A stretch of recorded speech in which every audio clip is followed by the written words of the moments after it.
कई जगह दिव्य महापुरुषों के दर्शन हुए। दिन तो गंगा जी की धारा से 12-1 का समय होगा, जंगल ऐसे खंडहर बारंडा था, उसमें पड़े थे। देखा सामने से, पहले तो भारी सुगंध आई,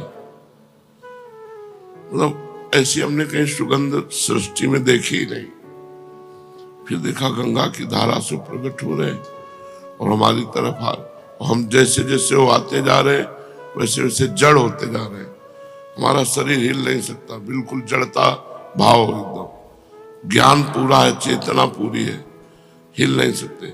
आए, हमारा सर अपनी गोद में लिया, ऐसे सहलाते हुए एक मंत्र बोले, वो अब भी जपते हैं।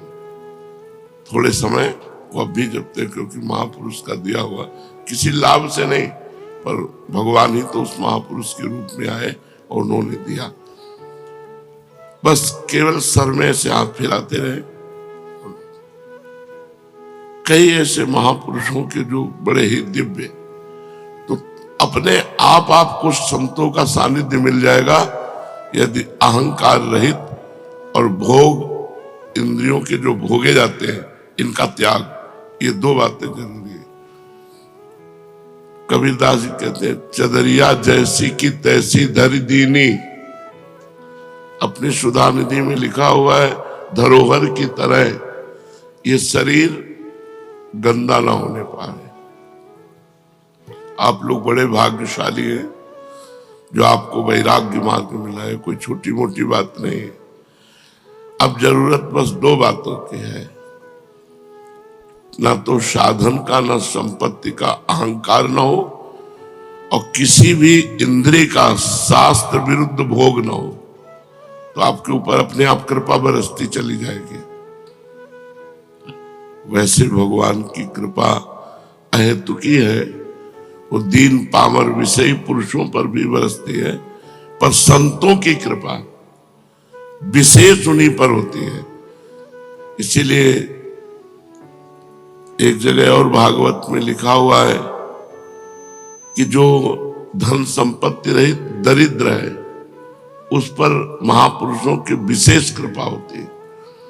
इसलिए भगवान ये अहंकार नष्ट कर देते हैं। हमारा कुछ है तो जब पता लगाए अंदर, तो इष्ट गुरु के सिवा कुछ नहीं हमारे पास, भगवान के सिवा कुछ नहीं, प्रियालाल के सिवा कुछ नहीं, तब विशेष कृपा प्राप्त होती है। महत्संगस्त दुर्लभो अगम्यो अमोघश्च। निश्चित भगवत प्राप्ति हो जाएगी। दर्शन मात्र से, श्रवण मात्र से, स्पर्श मात्र से, संकल्प मात्र से कई तरह से महापुरुष भगवत प्राप्ति कराते हैं। दर्शन मात्र, एक बार दर्शन जैसे भगवान का हुआ, मायामल का नाश हो गया। एक बार आत्म साक्षात्कार का जो भाव लिए हुए महापुरुष हैं, एक बार उनका दर्शन हुआ, अब हमारे मायामल का नाश। अब धीरे धीरे हमारी उन्नति आध्यात्मिक शुरू हो जाएगी। 2 बातें यदि हम ध्यान रखें कि अपनी इंद्रियों को गलत भोगों में न जाने दें और किसी साधन का अहंकार न करें, तो बहुत जल्दी हम पर अव्यक्त महापुरुषों की कृपा होती। भगवान का साक्षात्कार होने के पहले भगवत प्राप्त महापुरुषों का दर्शन होता है। मतलब कई ऐसे महापुरुष जिनका साक्षात्कार हुआ। 35-40 वर्ष पहले गुरु नानक साहब का गंगा के किनारे हुआ, श्री चंद्र जी का दर्शन हुआ, निम्बारकाचार्य भगवान का दर्शन हुआ। महाप्रभु ने तो दर्शन दे के ही हमें घसीटा, यहां से लेकर के जुगल घाट तक, कृष्ण कृपा धाम से लेकर जुगल घाट तक केवल महाप्रभु ही नेत्रों में छाए रहे। जब तक महापुरुषों का सानिध्य नहीं मिलता तब तक भगवत दर्शन का रास्ता नहीं मिलता। वही रास्ता देते हैं। हमें भोगों से रहित रहना है, जितने से प्राण पोषण हो जाए उतना भोजन, जितने में जीवन चल जाए उतनी नींद, नहीं अधिक से अधिक भगवान का नाम जप, तो विशेष विशेष महापुरुषों का सानिध्य मिलेगा जो भगवदानंद से भी बढ़कर है। कई संतों ने तो कहा हम वैकुंठ नहीं जाना चाहते क्योंकि वहां सत्संग नहीं मिलेगा। मृत्यु लोक में आपकी लीला कथा, आपकी गुण महिमा, आपका सत्संग मिलता है, लेकिन प्रभु वैकुंठ में ये नहीं मिले। तो मुझे लगता है मुझे बार बार जन्म दो और बार बार मैं आपकी चर्चा सुनूं, कहूं, नाम कीर्तन करूं, नाचूं, गाऊं, आप में ही रमण करूं। जी। सत्पुरुष दीन वत्सल होते हैं। हाँ, अर्थात जो सांसारिक संपत्ति एवं साधन से भी हीन हैं, हाँ, उन्हें भी अपनाते हैं। हाँ, ब्राह्मण, यद्यपि हम आपके शुभागमन और शुभ दर्शन से ही कृत हो गए हैं, तथापि आपसे उन धर्मों के साधनों के संबंध में प्रश्न कर रहे हैं जिनको मनुष्य श्रद्धा से सुन भर भी ले तो भी इस और से भयदायक संसार से मुक्त हो जाए। देखो, जो ये नौ योगेश्वरों का संवाद सुनाएंगे तो कह रहे श्रद्धा से सुन केवल ले। एक बार आपने श्रद्धा से सुन लिया ना तो आपका कल्याण हो जाएगा, आपका मंगल हो जाएगा। तो क्या केवल सुनने मात्र से हो जाएगा? श्रद्धा से सुन ले।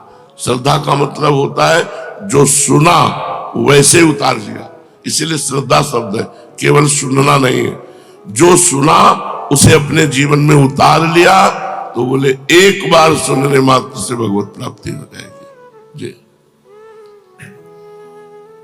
पहले जन्म में मैंने मुक्ति देने वाले भगवान की आराधना तो की थी, परंतु इसलिए नहीं कि मुझे मुक्ति मिले।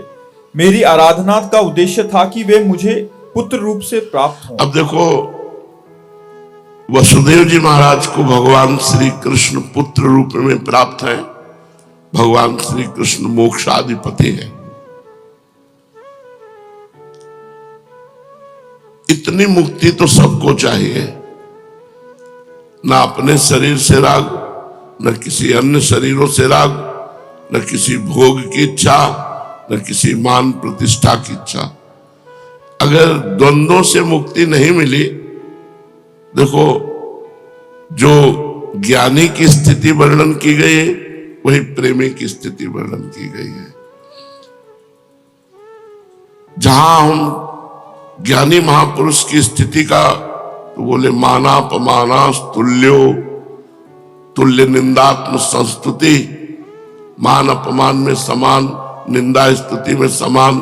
तो सेवक जी महाराज करें शत्रु मित्र समझान, मान मान अपमान सम, दुख सुख लाभ नहानि, यह जो कृपा हरिवंश की। ये मुक्ति,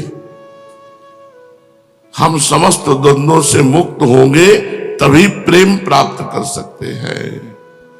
द्वंद्वों में पिसता हुआ व्यक्ति प्रेम का अनुभव नहीं कर सकता। द्वंद्वैर विमुक्ता सुख दुख संगई गच्छन्त मूढ़ा पदमव्ययम तत्, वो अव्यय पद का अधिकारी होता है, वो ज्ञानी विवेकी पुरुष जो मूढ़ता रहित है। जी। मेरी आराधना का उद्देश्य था कि वे मुझे पुत्र रूप में प्राप्त हों। उस समय मैं भगवान की लीला से मुक्त हो रहा था। सुब्रत, अब आप मुझे ऐसा उपदेश दीजिए जिससे मैं इस जन्म मृत्यु रूप भयावह संसार से, जिसमें दुख भी सुख का विचित्र और मोहक रूप धारण करके सामने आते हैं, अनायास ही पार हो जाऊं। श्री सुखदेव, देखो कितनी सुंदर बात है। संसार का प्रत्येक सुख जिसे तुम समझते हो वो दुख है। टोटल दुखालयम अशाश्वतम। किसी भी इंद्रिय का संयोग जो तुम्हें सुख लग रहा है, तुम समझते नहीं, ये भगवान की माया के प्रभाव से लग रहा है। वस्तुतः देखो, वसुदेव जी कह रहे हैं वो दुख रूप है और भगवान भी कह रहे हैं दुखालयम। तो हमें चाहिए जब हमारी इंद्रियां गलत चेष्टा, गलत मार्ग, गलत भोगों की इच्छा करें, उसी समय उनका दमन करें। इंद्रियों का दमन कैसे किया जाता है? नाम जब चल रहा है और बार बार वो हमारे अंदर इच्छा प्रकट हो रही, उस इच्छा को बार बार हटा रहे। नाम जब चल रहा, माना ही नहीं अंत तक उस इच्छा को, तो वो इच्छा नष्ट हो जाएगी। वो 10 बार 100 बार मन पेश करेगा, हमें मानना ही नहीं। एक बार की बात कैकेयी जी ने हटा दी। मंथरा से कहा अगर दोबारा बोली तो तुम्हारी जबान काट लूंगी। जैसे दोनों आंखें व्यक्ति को प्रिय होती है, ऐसे मुझे भरत और राम प्रिय है। लेकिन जब दोबारा बोली तो कैकेयी जी काट नहीं पाई और उस बात को स्वीकार कर लिया। ये मन मंथरा की तरह सलाह देता रहेगा, आपको प्रपंच में फंसाता रहेगा। आपको काटना होगा भजन बल से। अगर आपका भजन नहीं चल रहा तो जो चल रहा है उसी का मनन हो रहा है, वो सब गंदा हो रहा है।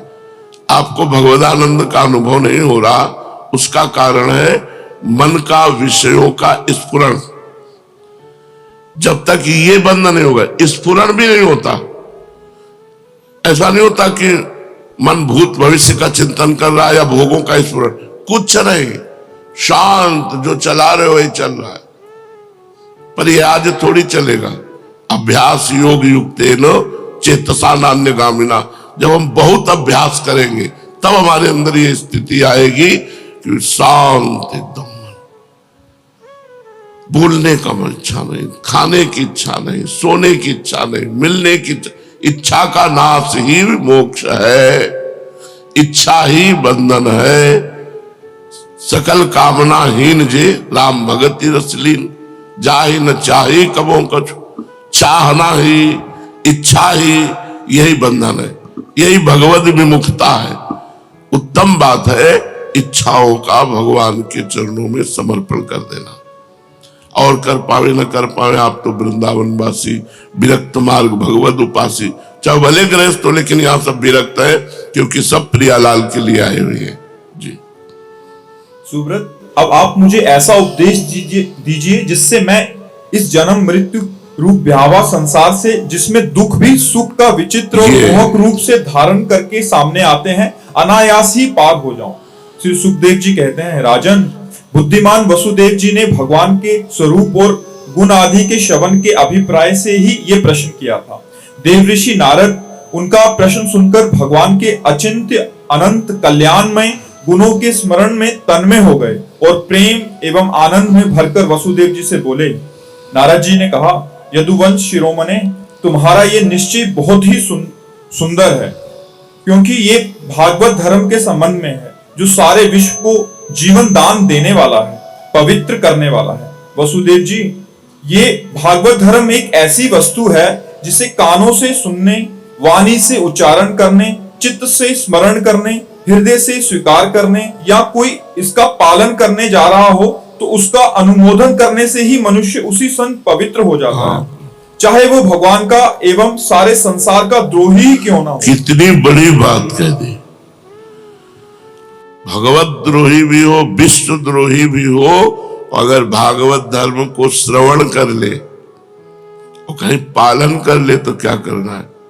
अगर पालन कर ले तो और कुछ करना नहीं, वो भगवत प्राप्त हो जाएगा। और भागवत धर्म कोई कठिन वस्तु नहीं है। भागवत धर्म किसे कहते हैं, अभी वर्णन करते हैं। जिनके गुण, लीला और नाम आदि का श्रवण तथा कीर्तन पतितों को भी पावन करने वाला है, उन्हें परम कल्याण स्वरूप मेरे आराध्य देव भगवान नारायण का तुमने आज मुझे स्मरण कराया है। वसुदेव जी, अब देखो, तो अभी तक नारद जी क्या विस्मरण में थे क्या?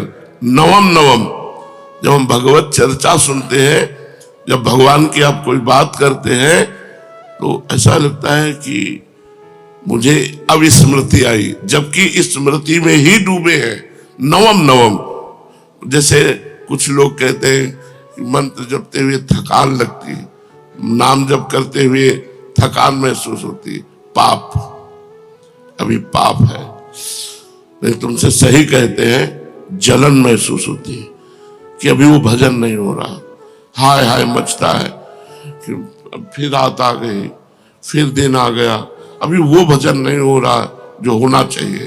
रात दिन भजन करने पर भी भजन की भूख ऐसी बढ़ रही कि लगता है सब बेकार, अभी वो भजन नहीं हो रहा, अभी वो बात नहीं हो रही। जब वो बात आती है तो वो सामने होते हैं, सामने होते होते उनका भी ऐसा रूप होता है कि अभी देखा ही नहीं, अभी देखा ही नहीं, मनो कबहू मिले ना। तो प्रेम में प्रेमी को कभी अन्य चिंतन करने का अवकाश ही नहीं मिलता, क्योंकि वो अपने ही विषय से इतना अतृप्त रहता है, इतनी भूख रहती कि उसे अन्य विषय का कोई चिंतन करने का कहीं कोई भी गुंजाइश नहीं रहती। ये भागवत धर्म कोई असाधारण बात नहीं है, बिल्कुल साधारण बात है। अभी बताएंगे भागवत धर्म को स्वभाव से, संस्कार से, अनेक जन्मों की आदतों से, आपके मन से, तन से, वाणी से जो कुछ भी हो रहा है वो परम पुरुष भगवान को समर्पित कर दो। इसे भागवत धर्म कहते हैं। कुछ नहीं बताया कि ये करो, जो कुछ हो रहा है वो सब भगवान। यत करोषि, गीता जी में भगवान ने कहा यत करोषि, जो कुछ कर रहे हो वो भगवद अर्पणमस्तु, राधा वल्लभ अर्पणमस्तु, कृष्णार्पणम। अरे बड़ा लाभ है इसमें। इसमें क्या निश्चित भगवत प्राप्ति। जो भी किया, घर गृहस्थी, परिवार, व्यापार, नौकरी, सब भगवद अर्पणमस्तु। वसुदेव जी, तुमने मुझसे जो प्रश्न किया है इसके संबंध में संत पुरुष एक प्राचीन इतिहास कहा करते हैं। वह इतिहास है ऋषभदेव जी के पुत्र 9 योगेश्वरों का और महात्मा विदेह का शुभ संवाद। तुम जानते ही हो कि स्वांभु मनु के एक प्रसिद्ध पुत्र थे प्रियव्रत। प्रियव्रत के आग्निद्र के नाभि के पुत्र हुए हैं ऋषभदेव जी। शास्त्रों ने उन्हें भगवान वासुदेव का अंश ही कहा है। मोक्ष धर्म का उपदेश करने के लिए उन्होंने अवतार ग्रहण किया था। उनके 100 पुत्र थे और सबके सब वेदों के पारदर्शी विद्वान थे। उनमें सबसे बड़े थे राजऋषि भरत। वे भगवान नारायण के परम प्रेमी भक्त थे। उन्हीं के नाम से ये भूमिखंड, जो पहले अजनाब वर्ष कहलाता था, भारतवर्ष कहलाया। ये भारतवर्ष भी एक अलौकिक स्थान है। अलौकिक स्थान। महाभारत में हमने पढ़ा कि इसमें जन्म होना बहुत सुकृतवानों का काम। गंगा यमुना के मध्यवर्ती देश में, भारत में भी गंगा यमुना के मध्यवर्ती क्षेत्र में वास करना या जन्म लेना ये बहुत सुकृतवानों का। भारत में ये धर्म प्रधान देश है। यहाँ भगवत प्राप्ति का मार्ग है, अन्यत्र नहीं। अन्यत्र तो भोग विलासिता और नरक स्वर्ग, बस इतनी चर्चा है। भगवत प्राप्ति या मोक्ष आदि की चर्चा नहीं। ऋषि भरत ने सारी पृथ्वी का राज्य भोग किया, परंतु अंत में इसे छोड़कर वन में चले गए। वहां उन्होंने तपस्या के द्वारा भगवान की उपासना की और 3 जन्मों में भगवान को प्राप्त हुए। भगवान ऋषभदेव जी के शेष 99 पुत्रों में 9 पुत्र तो इस भारतवर्ष के सब और स्थित 9 द्वीपों के अधिपति हुए और 81 पुत्र कर्म कांड के रचयिता ब्राह्मण हो गए। शेष 9 सन्यासी हो गए। वे बड़े ही भाग्यवान थे। उन्होंने आत्मविद्या संपादन में बड़ा ही परिश्रम किया था। अब देखो, यहां ध्यान देना है, परिश्रम शब्द है। भगवान की कृपा से साधन में तन्मयता होती है। बिना साधन के कृपा का अनुभव आज तक किसी को नहीं हुआ। साधन का अहंकार होने पर कृपा का अनुभव किसी को नहीं होगा। साधन और कृपा, साधन में इतना परिश्रम होना चाहिए। मतलब जैसे एक व्यापारी अपने व्यापार को बढ़ाने के लिए हर समय सोचता रहता है, ऐसे एक भजनानंदी साधक अपने भजन को, अपनी साधना को, अपनी जितेंद्रियता को वो हर समय बढ़ाता रहता है। किस तरह से हमारा भजन बढ़े। बस रात्रि में सोने के लिए नहीं लेटते। जो भजनानंदी संत होते कि अब भाई हम शयन कर रहे हैं, नहीं, मंत्राकार वृत्ति, और कब सो गए और कब चेतना उठी। जब चेतना तो मंत्र में बैठ गए। आज भी टार्च सिरा नहीं रखते, घड़ी में देखा 1 बज गए। हम जितना अभ्यास बना लेते, जैसे हमारा पूर्व का अभ्यास है, तो वो अभ्यास अब भी शरीर महान कष्ट में होने पर भी वो अभ्यास मुझे चैन नहीं लेने देता। मुझे चैन नहीं लेने देता कि हम अब परे हैं। परिश्रम, देखो क्या शब्द लिखा है। उन्होंने आत्मविद्या प्राप्त करने के लिए बड़ा परिश्रम किया। भगवान परिश्रम देख के रीझते, ध्यान रखना। प्रमाद देख के, आलसी देख करके, सेवा चोर नहीं। ये काम चोर जिसे कहते हैं कि भैया यशोदा लाला को देखा कि बड़ी उद्दंडता कर रहा है, माखन खाए तो बात अलग, पूरे आंगन में फैला रहा है, और हमने डांटा तो डर भी गया है, अब डरने से कहीं भाग न जाए, तो उखल में बांधने के लिए पहले पकड़ना जरूरी है। तो दौड़ी, वहां बहुत महिमा की बात वर्णन करते हैं। भगवान दौड़ रहे, छोटे बाल गोपाल, भैया यशोदा भारी स्थूल नितंब और शरीर भारी, नंदरानी है, पसीना पसीना हो गया, चोटी के फूल गिर रहे, लेकिन लालन हाथ में नहीं आ रहे। धीरे से ऐसे देखा लालजू ने, मैया श्रमित हो गई। ध्यान देना, लालन पकड़ में आ गए, लालजू पकड़ में आ गए। कब पकड़ में आते हैं लालजू? जब वो देख लेते हैं कि अब ये श्रमित हो गए। मतलब बहुत कठोर भजन।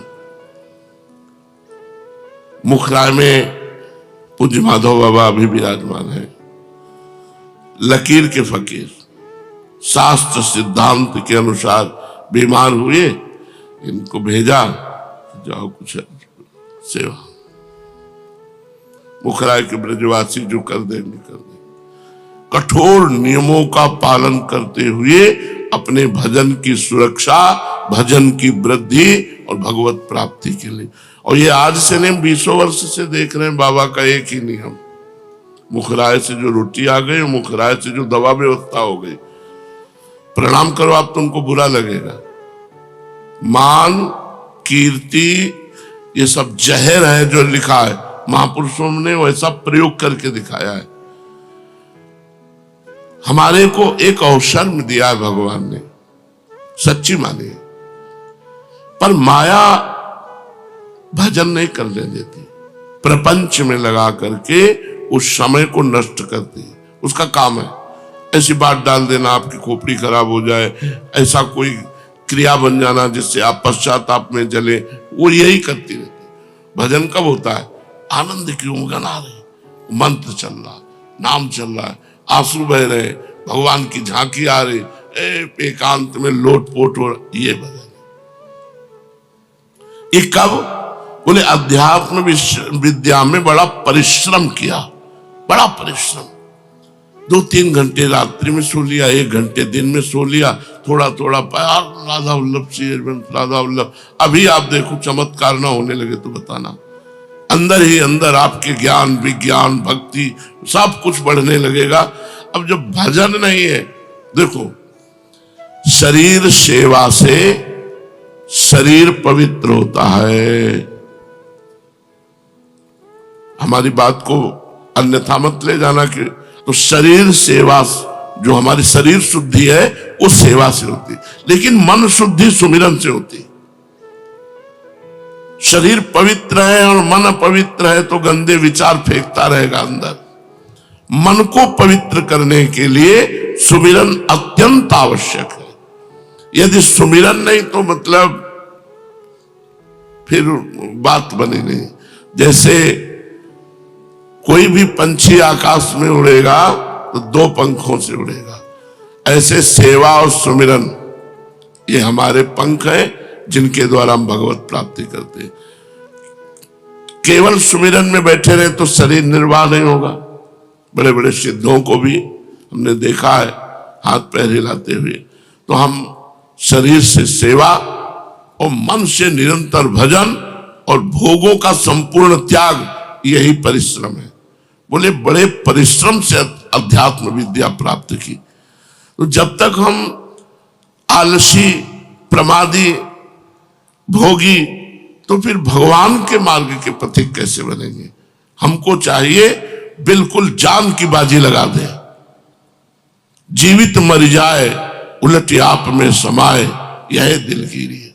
जिंदा मर जाना, जैसे मरे हुए पुरुष में इच्छा नहीं होती, ऐसे जीवित हमारे अंदर कोई इच्छा नहीं, एकमात्र भगवान के भजन की इच्छा।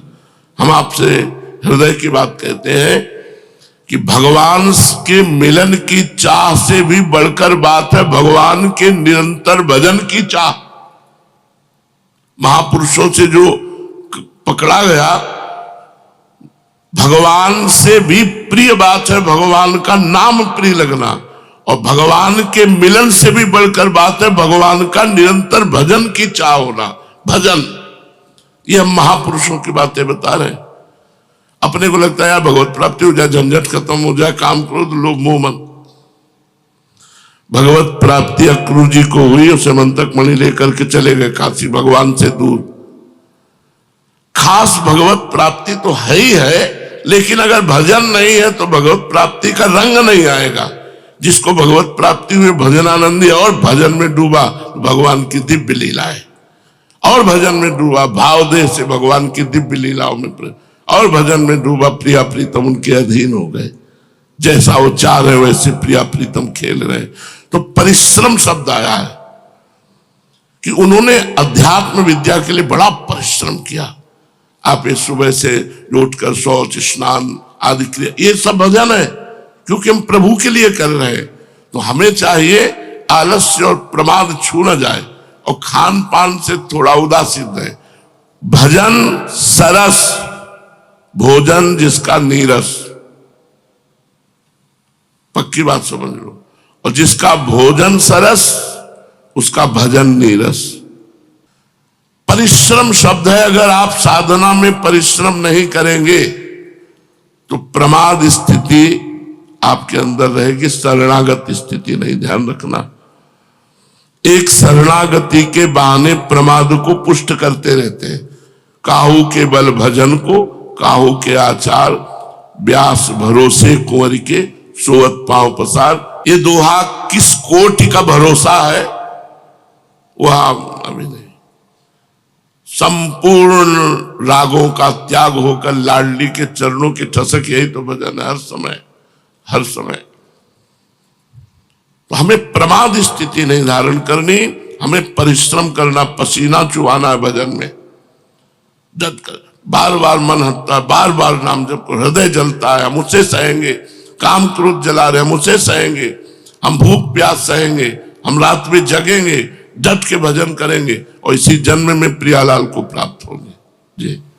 शेष 9 सन्यासी हो गए। वे बड़े ही भाग्यवान थे। उन्होंने आत्मविद्या के संपादन में बड़ा ही परिश्रम किया था, और वास्तव में वे उनमें बड़े निपुण भी थे। वे प्रायः दिगंबर रहते थे और अधिकारियों को परमार्थ वस्तु का उपदेश किया करते थे। उनके नाम थे कवि, हरि, अंतरिक्ष, प्रबुद्ध, पिपलायन, आबिर्होत, द्रुमिल, चमस, करभाजन जी। वे इस कार्य कारण और व्यक्त अव्यक्त भगवत स्वरूप जगत को अपने आत्मा से अभिन्न अनुभव करते हुए पृथ्वी पर स्वच्छंद विचरण करते थे। उनके लिए कहीं भी रोक टोक ना थी, वे जहां चाहते चले जाते। देवता, सिद्ध, साध्य, गंधर्व, यक्ष, मनुष्य, किन्नरों, नागों के लोकों में तथा मुनि, चारण, भूतनाथ, विद्याधर, ब्राह्मण, गौओं के स्थानों में वे स्वच्छंद विचरते थे। वसुदेव जी वे सब के सब जीवन मुक्त थे। एक बार की बात है, इस अजनाब भारत वर्ष में विदेहराज महात्मा निमि बड़े बड़े ऋषियों के द्वारा एक महान यज्ञ करा रहे थे। पूर्वोक्त 9 योगेश्वरों द्वारा स्वच्छंद विचरण करते हुए उनके यज्ञों में जा पहुंचे। वसुदेव जी वे योगेश्वर भगवान के परम प्रेमी भक्त और सूर्य के समान तेजस्वी थे। उन्हें देखकर राजा निमि, आह्वनीय आदि मूर्तिमान अग्नि और ऋत्वज आदि ब्राह्मण सबके सब उनके स्वागत में खड़े हो गए। विदेहराज निमि ने उन्हें भगवान के परम प्रेमी भक्त जानकर यथा योग्य आसनों पर बैठाया और प्रेम तथा आनंद से भरकर विधि पूर्वक उनकी पूजा की। वे 9 योगेश्वरों अपने अंगों की कांति से इस प्रकार चमक रहे थे मानो साक्षात ब्रह्मा जी के पुत्र सनकादि मुनीश्वर ही हों। राजा निमि ने विनय से झुककर परम प्रेम से उनसे प्रश्न किया। विदेहराज निमि जी से कहते हैं, भगवान, मैं ऐसा समझता हूं कि आप लोग मधुसूदन भगवान के पार्षद ही हैं, क्योंकि भगवान के पार्षद संसारी प्राणियों को पवित्र करने के लिए विचरण किया करते हैं। जीवों के लिए मनुष्य शरीर का प्राप्त होना दुर्लभ है। यदि ये प्राप्त भी हो जाता है तो प्रतिक्षण मृत्यु का भय सिर पर सवार रहता है, क्योंकि ये संबंधुर है। इसलिए अनिश्चित मनुष्य जीवन में भगवान के प्यारे और उनके प्यार करने वाले भक्तजनों का, संत जनों का दर्शन तो दुर्लभ ही है। इसलिए त्रिलोक पावन महात्माओं, हम आप लोगों से ये प्रश्न करते हैं कि परम कल्याण स्वरूप क्या है और उसका साधन क्या है। इस संसार में आधे क्षण का दो बातें पूछी, परम कल्याण का स्वरूप क्या है और उसका साधन क्या है।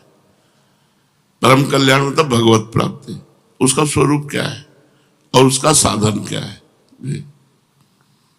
इस संसार में आधे क्षण का सत्संग भी मनुष्यों के लिए परम निधि है। योगेश, आधे क्षण का भी सत्संग परम निधि। ये सत्संग मिलना मतलब भगवान की विशुद्ध कृपा से सत्संग मिले, मतलब विशुद्ध कृपा। जब द्रवई दीन दयालु राघव तो साधु संगति पाइए, बैठ करके भगवत चर्चा होना बहुत बड़ी यज्ञ है, ये बहुत बड़ा कार्य है। इससे निश्चित मन की मन, आप लोग आए भी इसी से तो हो, सत्संग के प्रभाव से ही तो संसार का त्याग करके वृंदावनवासी भगवत उपासी बने हो। जी।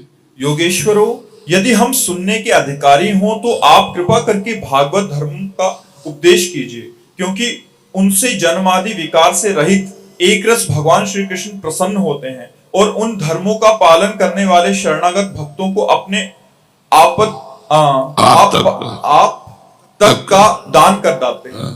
देव ऋषि नारद जी ने कहा, वसुदेव जी, जब राजा निमि ने उन भगवत प्रेमी संतों से ये प्रश्न किया, तब उन लोगों ने बड़े प्रेम से उनका और उनके प्रश्नों का सम्मान किया और सदस्य तथा ऋत्विज के साथ बैठे हुए राजा निमि से बोले। पहले उन 9 योगेश्वरों में से कवि जी ने कहा, राजन, भक्तजनों के हृदय से कभी दूर न होने वाले अच्युत भगवान के चरणों की नित्य निरंतर उपासना ही संसार में परम कल्याण, आत्मिक क्षेम है और सर्वथा भय शून्य है। हाँ, परम कल्याण क्या है? 9 योगेश्वर में जो पहले योगेश्वर बोले, नित्य निरंतर, नित्य शब्दों का सारा खेल है, नित्य निरंतर भगवान श्री हरि के चरण कमलों की उपासना। कभी हम लीला गायन कर रहे हैं, कभी सेवा कर रहे हैं, कभी नाम जप कर रहे हैं, कभी नाम कीर्तन, नित्य निरंतर केवल उन्हीं की, भगवान श्री हरि। देखो, आस्वादनीय तो हरि ही है। आस्वादन केवल किशोरी जो करती है।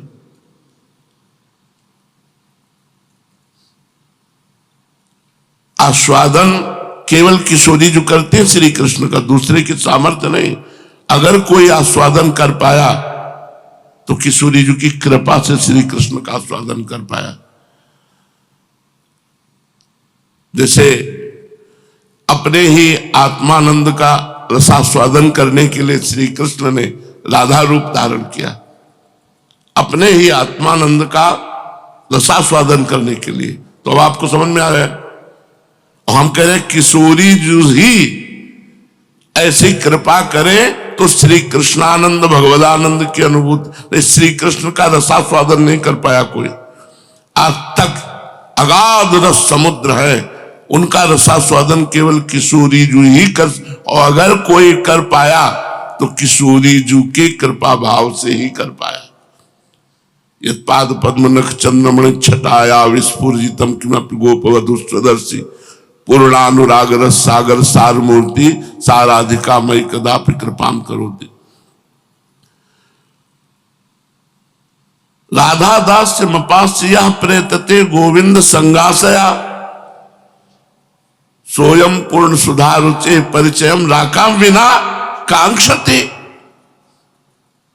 अगर राधा चरणों का दास्य नहीं है, श्री जी के चरणों की उपासना नहीं है, तो गोविंद का सम्यक रूप से रसास्वादन नहीं किया जा सकता। जैसे पूर्ण चंद्र का दर्शन पूर्णिमा के बिना नहीं हो सकता, ऐसे किशोरी जी के बिना परमात्मा तत्व का अनुभव नहीं हो सकता। जो हमारे परमात्मा है, रसघन मोहन मूर्ति। अरे आप इनको साधारण समझते क्या? क्यों? दृष्टैव चंपक लते चमक कृतांगी, देखते ही चंपक लता की तरह चमत्कृत हो जाती है लाडली जो। ऐसे लालजू सुंदर है, ऐसे लालजू का रसास्वादन तो सिर्फ लाडली जू, जैसे आत्मानंद का रसास्वादन करने के लिए भगवान राधा रूप हुए। प्रभु ही तो राधा रूप हुए, प्रभु के हृदय का आह्लादी तो राधा है।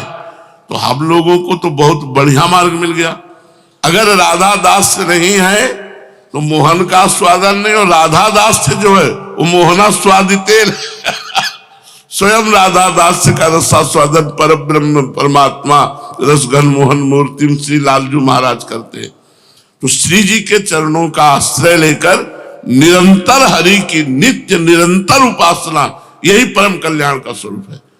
नव योगेश्वरों ने बताया नित्य निरंतर भगवान श्री हरि के चरण कमलों की उपासना ही परम कल्याण है, ये श्रेय है, यही श्रेय है।